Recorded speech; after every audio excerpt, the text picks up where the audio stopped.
The Kahoot artifact supports the ABC searching lesson plan. It also goes along with two standards.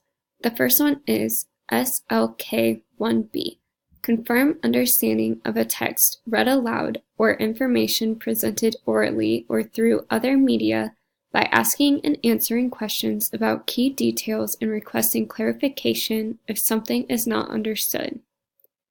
It also goes along with the standard RFK1D, recognize and name upper and lowercase letters of the alphabet.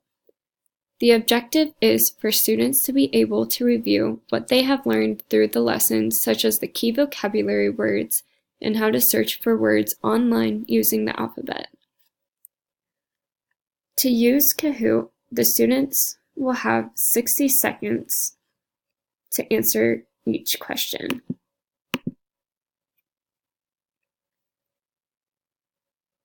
As they are answering the question, it is important for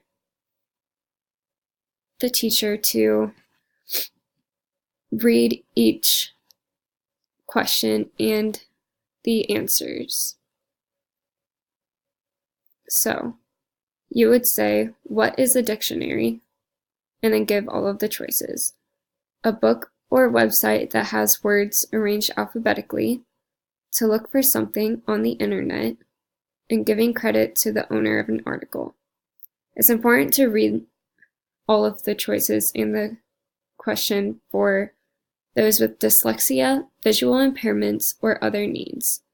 There is also a picture to help other learners as well. Then the students will go on their devices and click on the correct answer, or whichever one to the best of their ability. After they click on whichever one they think is right, you will have a discussion about why the correct answer is the correct answer to make sure that they understand the concept.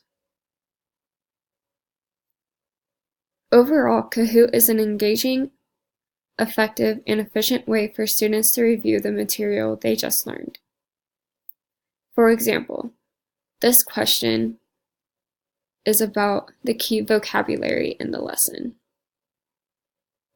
The next question, if you want to find a picture of a cat, where would you search under? Has to do with the alphabet. Both of these questions have to do with the standards and information literacy. So Kahoot is a great review and for going over standards. Thank you.